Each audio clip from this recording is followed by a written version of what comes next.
Boletim Coppola.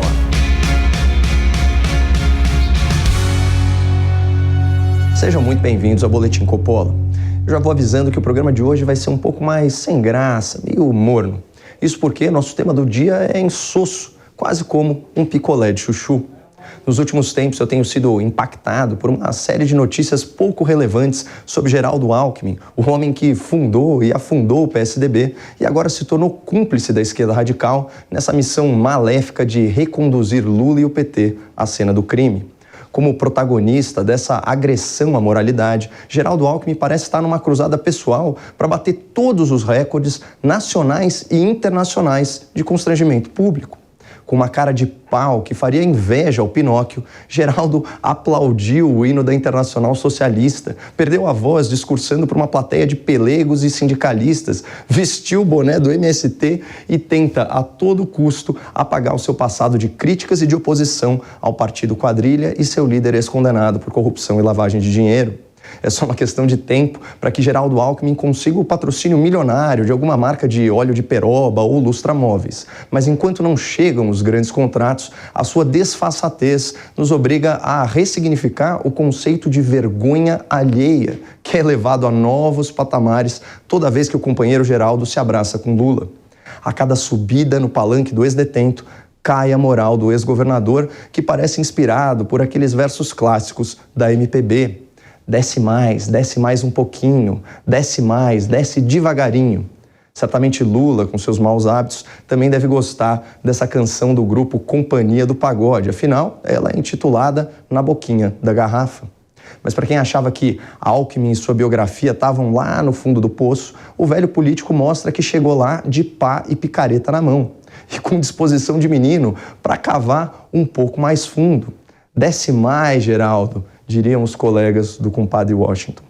O fato é que, após tantos meses chafurdando no barro e se refestelando na sujeira com os porcos, o tucano estragou suas penas na lama e já desaprendeu a voar. Sua única alternativa agora é andar empoleirado nos ombros dos piores animais dessa fauna exótica que é a política nacional. No próximo bloco, nós vamos comentar os últimos capítulos dessa tragédia biográfica movida por desmedida ambição e ausência de patriotismo. Mas antes, é sempre válido recapitular quem era Geraldo Alckmin até bem pouco tempo atrás. Não meça as pessoas pela sua régua. Eu não tenho no meu governo ministro condenado, não tenho indiciado pela polícia, não tenho assessor meu condenado, denunciado pelo procurador da República, tenho 32 anos de vida pública honrada. Eu acho que o Lula é o PT, né? O Lula é o retrato do PT. Partido envolvido em corrupção, sem compromisso, né, com as questões de natureza ética, sem limites. É muito triste, né, o que nós estamos vendo. E o que a sociedade espera é que seja apurado com absoluto rigor e se faça justiça. Depois de ter quebrado o Brasil, Lula diz que quer voltar ao poder. Ou seja, meus amigos, ele quer voltar à cena do crime. Sejam bem-vindos de volta a esse Boletim Coppola sobre o suicídio biográfico do senhor Geraldo Alckmin, o cúmplice de Lula que quer reconduzir o partido Quadrilha à cena do crime e participar do butim. Semana passada causou estranheza uma imagem um tanto quanto improvável. Geraldo, sem o menor pudor, vestindo um boné do MST, um movimento que desrespeita a propriedade privada no campo, destrói pesquisas científicas do agronegócio, doutrina crianças em escolas militantes e admite a violência como método político. Além da falta de estilo, a foto espanta em razão do histórico público de críticas feitas por Geraldo ao sem terra.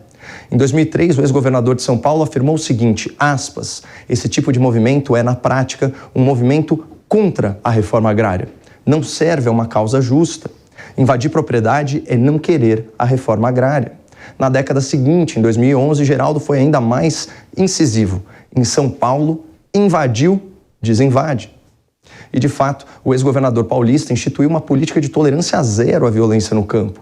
Alckmin declarou, vamos apoiar a reforma agrária, mas não vamos tolerar invasão. É uma visão muito similar à do atual governo, que já distribuiu cerca de 350 mil títulos de propriedade rural, provisórios ou definitivos, para famílias de agricultores de assentamentos. Não à toa, o número de invasões de terra despencou para o seu mínimo histórico durante a gestão Bolsonaro. Questionado sobre a mudança súbita na opinião de Geraldo Alckmin sobre o Sem Terra, o coordenador do movimento, João Pedro Stedley, foi pragmático. Aspas, foi ele que veio jogar no nosso time e por isso temos que recebê-lo de braços abertos. Nós não vamos pedir atestado ideológico para ninguém. Ainda assim, Geraldo fez questão de pagar seu pedágio ideológico e afirmou lá entre o Sem Terra que o capital não explora o trabalho. Bom, quem vive no século XXI sabe que na economia contemporânea o capital estimula o trabalho e a geração de riqueza para todo mundo. Aliás, esse país só não cresce mais porque o Estado, tão exaltado pelo PT e pela esquerda, é um sócio oportunista do trabalhador e do empreendedor. Afinal, 1/3 do PIB brasileiro vira imposto e alimenta esse sistema ineficiente, injusto e corrupto. E por falar em exploração do trabalhador, Geraldo tem participado de eventos para pelegos e sindicalistas. Já foi flagrado aplaudindo o hino comunista da Internacional Socialista e chegou a ficar rouco de tanto gritar mentiras. A luta de vocês, a luta sindical, deu ao Brasil o maior líder popular deste país, Lula! Lula! Viva Lula! Viva os trabalhadores do Brasil!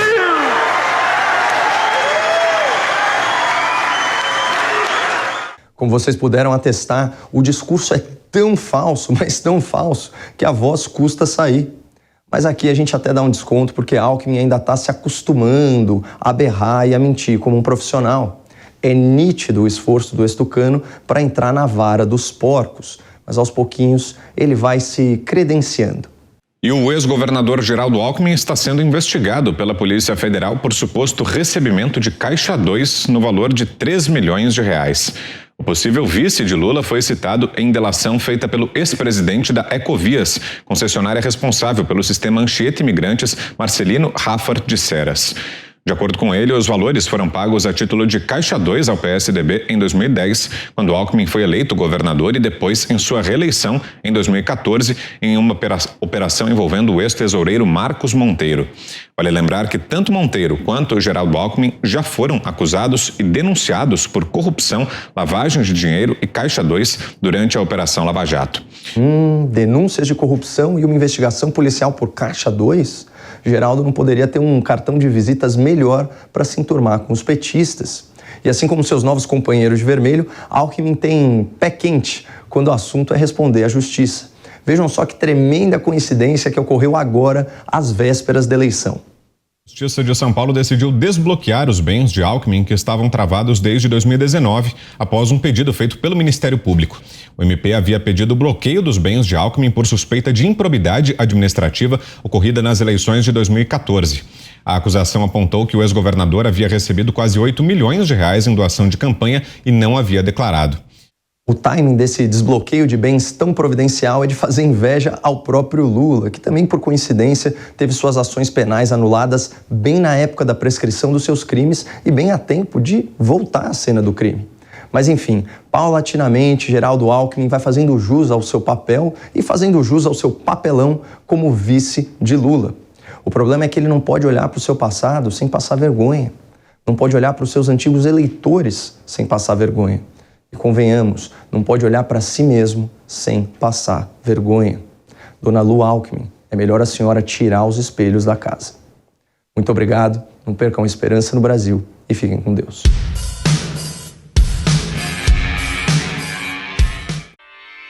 Realização Jovem Pan News.